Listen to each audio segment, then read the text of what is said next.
with a game week rank of 35,000 in game week 4, pushing my overall rank up to 53,000. I am buzzing for game week 5. Let's get into my team selection. Yo, listen up, Rue is stepping up the game, where fantasy Premier League runs in his veins. From transfers to captains, he's always on top, guiding you through every game week non-stop. They say Rue got that Salah flow. Welcome to the channel, enjoy the show. Wild cards, free hits with so much vibe. If you're hunting for success, then make sure you subscribe.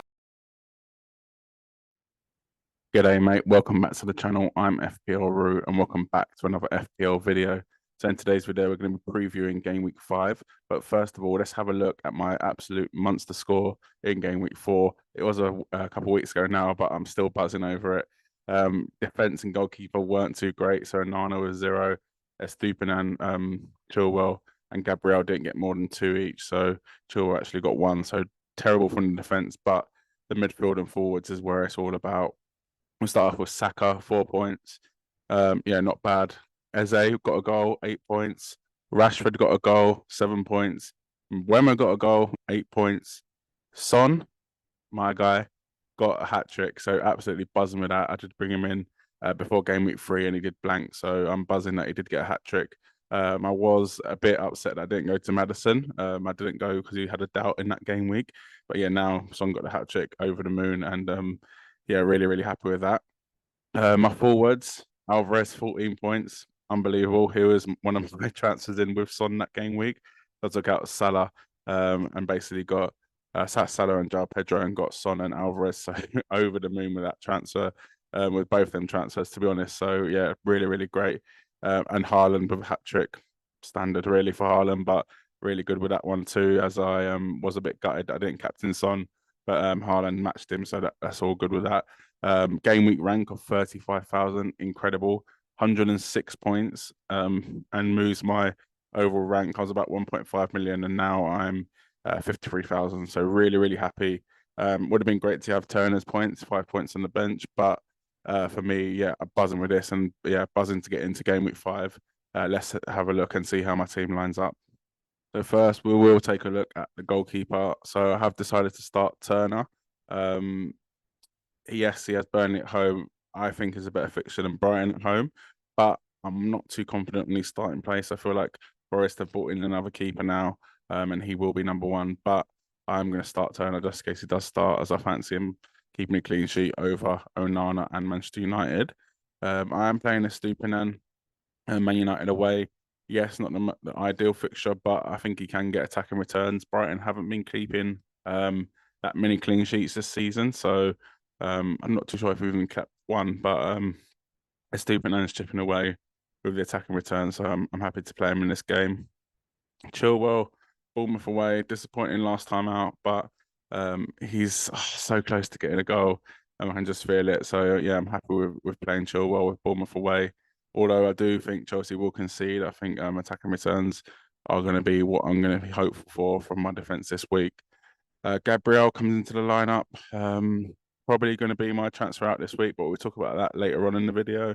I should have done it last week, but I did miss the deadline. So I got that score, 106 points, and I missed the deadline. So some say lucky, I would have probably done Gabriel to Dogi.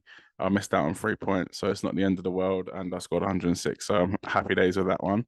And yeah, decided to probably take out Gabriel, but we'll talk about that later on in the video. And let's get on to the midfield. So the midfield is unchanged from game week 4.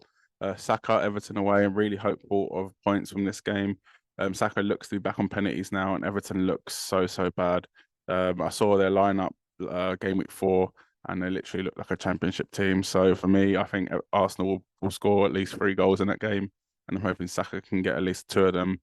Eze managed to start his season off, got a goal in the last game week, and I'm hoping he can do that again against Villa.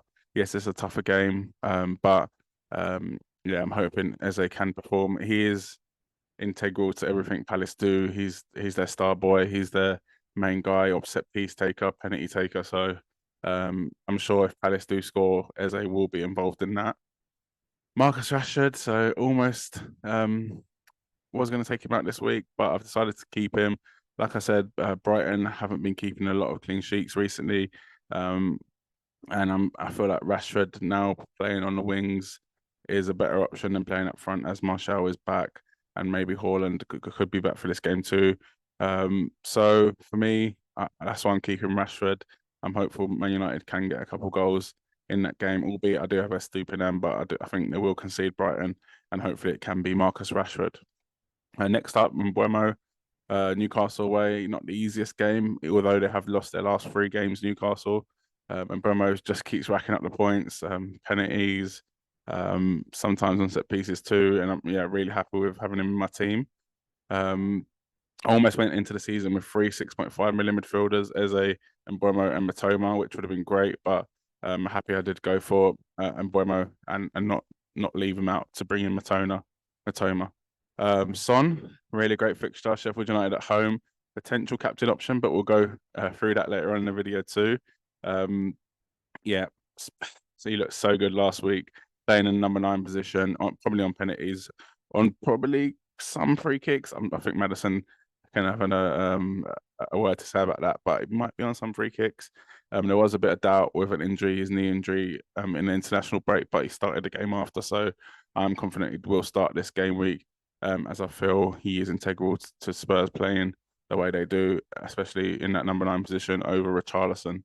I think he does become a little bit of a worse option if Richarlison plays up front and Son goes back to the left, but I can't see how Ange Postecoglou can change that starting 11 from that emphatic 5-2 win against Burnley in the last game week. So for me, Son starts, he plays number 9, and he gets at least another goal.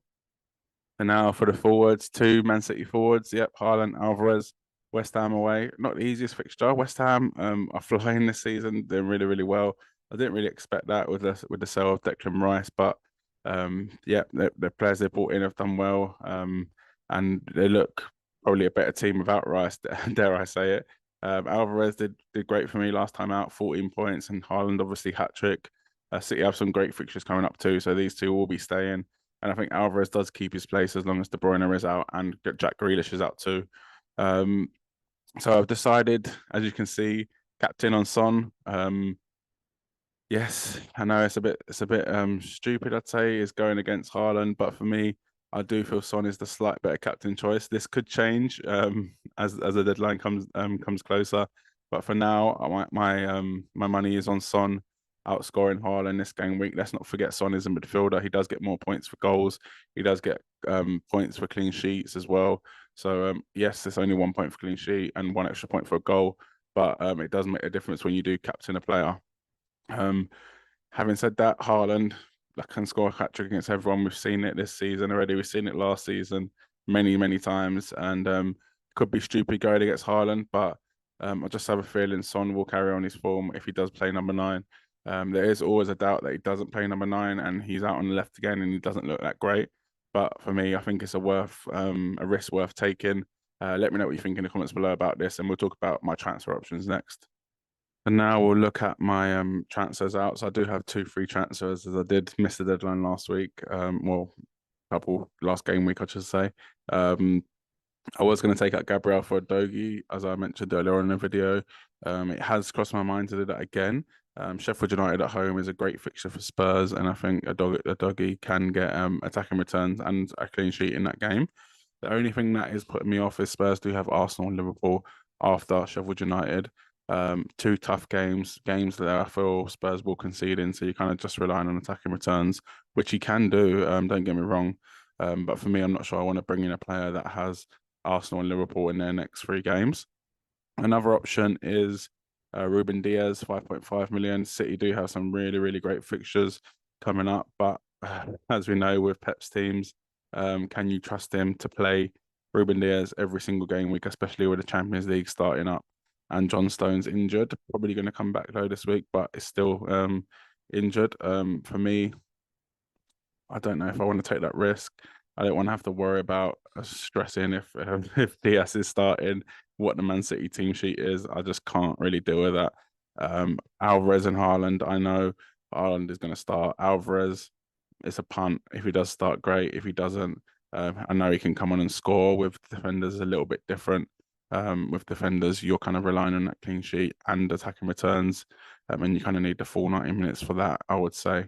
Well, obviously 60 for the clean sheet, but in terms of attacking returns for the defender.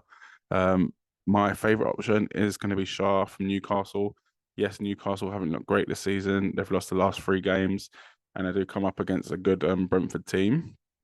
But after that, they do have some really, really good fixtures. So Newcastle's fixtures go Brentford at home, Sheffield United away, Burnley at home, West Ham away, New Palace at home, Wolves away. So for me, really, really good fixtures. Surely they have to turn things round soon. The only issue is I would like to go for Botman and save the money, but he's potentially injured. And Shah does have that slight attacking threat over Botman, although Botman has got attacking returns this season. There is a chance to go for Trippier, 6.5 million, but way too expensive for me. Not worth it. He's shown he's not worth it this season. Yes, last season he was great, but this season hasn't done enough for me. So really, yeah, I'm really struggling in terms of defenders.